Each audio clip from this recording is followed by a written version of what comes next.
you've been following this series, you know Dr. Dana Carson is an educated family man that has been through a lifetime of experiences and drama. Dr. Carson's life is a serious blueprint of how possible it is to rise out of any situation that life may present.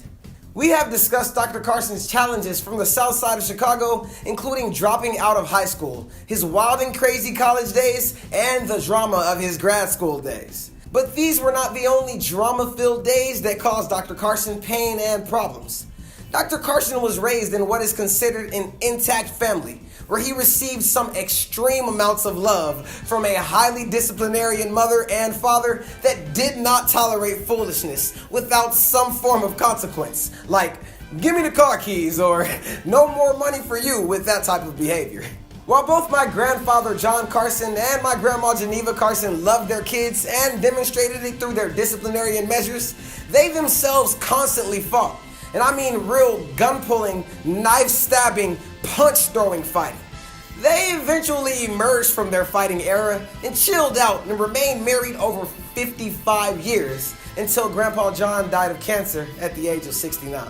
My dad was a very strong man of God and held the family together until the death of my grandma Geneva, who died at the age of 79 of a stroke and heart disease. My grandparents were my father's heroes, and he loved them with all of his heart, and considered it to be an honor to preach both of his parents' homegoing funerals.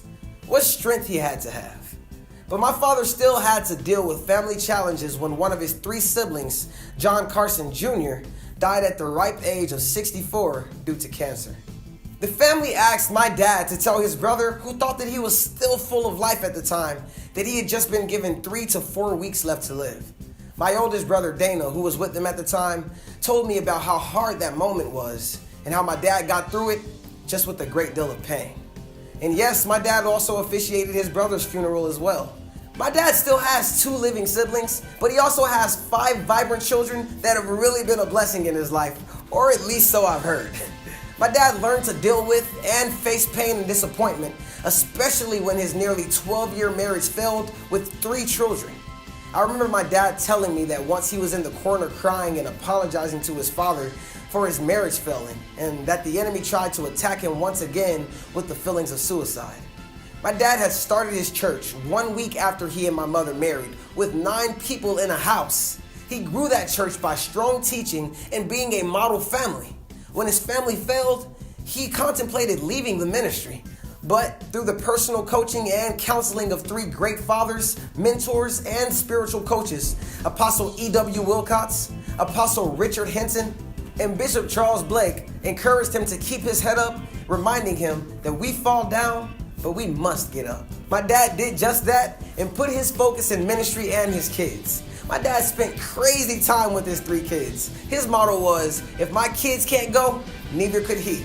Eventually, my dad got over his hurt and decided he needed a helpmate to assist him in the work of God and his children, and married First Lady Rachel, who proved to be everything that my dad needed to do ministry and became a powerful second mom to his kids. Now there are 5 children, 3 from his first marriage and 1 from my mother's first marriage, and then our baby brother Devin, which they conceived together. He is now a wonderful apostle, great pastor, and a super dad of 5 children who are all involved in the ministry. If you would like to know more about Dr. Dana Carson's inspirational story, make sure that you get your copy of How to Overcome, a series on how to overcome life's obstacles.